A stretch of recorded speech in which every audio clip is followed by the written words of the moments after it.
जय गुरुदेव। जीवन चरित्र परम पूज्य स्वामी जी महाराज। इस पुस्तक के प्रकाशक हैं व्यवस्थापक अमर संदेश, 23 पांडे बाजार, आजमगढ़, उत्तर प्रदेश।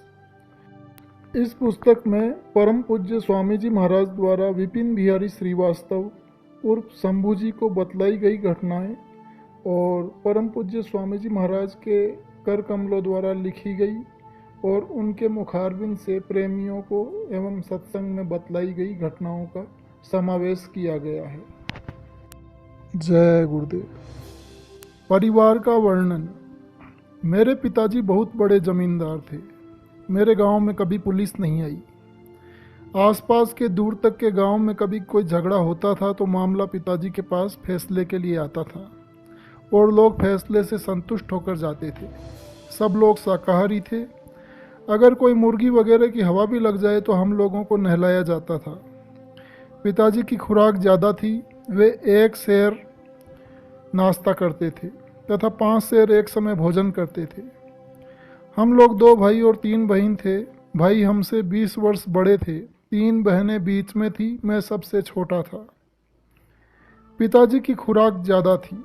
एक बार मेरे पिताजी अपनी बहन के यहाँ गए थे। खुराक ज़्यादा होने के कारण वे इन्हें पहले खिलाती थी। जितना आटा साने थी सब खा गए। तब उनकी बहन ने कहा कि भैया अब खा चुके, तो ये उठ गए। घर के लोगों ने कहा कि भाई इतना खाते हैं पर कुछ नहीं करते, तो इन्होंने सुन लिया। सवेरे लोग सोते रहे तभी उठकर चल दिए। दरवाजे पर पथरिया कोल्लू गड़ा था, उसको उठाकर दूसरी जगह रख दिया। लोगों को जब सवेरे पता चला तो लोगों को बड़ा आश्चर्य हुआ। उन्हें ताकत भी बहुत थी। मैं जब 4 वर्ष का था तभी मेरी माताजी का देहावसान हो गया। शरीर छोड़ने के पहले मुझे बुलाकर उन्होंने कहा, बेटा तुम शादी मत करना और परमात्मा को खोजकर प्राप्त कर लेना। जब मेरी उम्र 7 साल की थी तभी मेरे पिताजी का भी देहावसान हो गया। भाई और भाभी ने मुझे जहर देकर मार डालना चाहा। मेरे बड़े भाई साहब तथा भाभी जी का विचार हुआ कि अगर यह छोटा भाई न रहता तो सारी जायदाद अकेले मुझे मिल जाती। अतः उन्होंने सोचा कि इस बच्चे को जहर दे दिया जाए। एक दिन शाम को भैया और भाभी ने आपस में राय किया और दूध में जहर मिलाकर रख दिया कि रात में पिला दिया जाएगा। मगर कहीं से बिल्ली आ गई और दूध गिरा दिया। उस दूध को एक कुत्ते ने चाटा तो वह मर गया। इस घटना से मेरे मन पर यह प्रभाव पड़ा कि जायदाद ऐसी चीज है जिसके लिए आदमी अपने सगे भाई को भी मार डालने को तैयार हो जाता है। इसलिए यह सब छोड़कर कहीं और चले जाना चाहिए।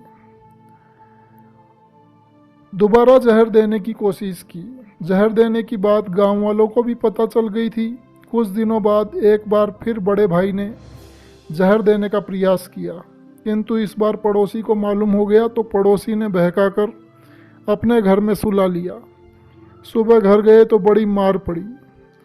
उस दिन मन में बड़ी ग्लानि हुई और घर छोड़कर भागने का पक्का इरादा कर लिया कि यह जमीन जायदाद ही मेरे जीवन की दुश्मन है।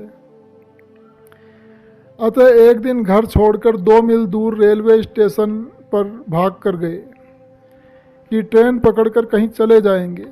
ट्रेन आने में देर थी। कारिंदे मुझे खोजकर पकड़ लाने को छोड़े गए। उनमें से कुछ उस रेलवे स्टेशन पर भी पहुंच गए। मुझे पकड़ लिया और घर ले आए। घर आने पर फिर बहुत पिटाई हुई। थोड़े दिनों के बाद फिर मौका पाकर घर से भागा। इस बार घर से 5 मील दूर के स्टेशन पर पहुंचा। अंधेरा हो गया था। कारिंदे फिर दौड़ाए गए पर उनके पहुंचने से पहले ट्रेन आ गई थी। मैं एक डिब्बे में चढ़ गया।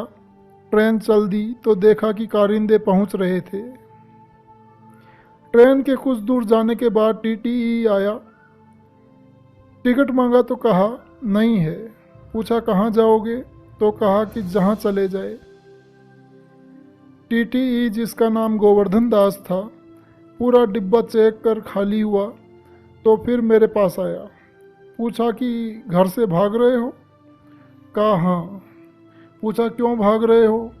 तो पूरा किस्सा बताया। टीटी निसंतान था। पूछा मेरे साथ चलोगे? तो कहा चलेंगे। उस टीटी की ड्यूटी कानपुर में ख़त्म हुई। वहीं उसका क्वार्टर भी था। वह मुझे साथ लेकर अपने घर गया। उन्होंने मुझे अपने लड़के की तरह रखा। स्कूल में नाम लिखा दिया। मैं 4 साल रहा। फिर एक दिन माँ के वचन याद आए। सोचा मुझे परमात्मा को प्राप्त करना चाहिए। अतः टीटी से अपनी बात कहकर उनका घर छोड़ दिया और परमात्मा की खोज में बाहर निकल पड़ा। कानपुर से चलकर इलाहाबाद आए। वहाँ कारपेंट्री स्कूल में 2 साल पढ़े। फिर सिलाई की भी ट्रेनिंग लिया। इसके बाद संगम पर टेंट आदि के ठेकेदार श्री सीताराम निषाद के यहाँ रहे। उनके बच्चे को पढ़ाते तथा घर का काम करते रहे। एक दिन किसी कारण से सीताराम निषाद ने मुझे एक थप्पड़ मार दिया। तब मैं उनका घर छोड़कर संगम के साधु महात्माओं के साथ रहने लगा कि कोई साधु महात्मा मुझे परमात्मा को प्राप्त करा देंगे। जय गुरुदेव।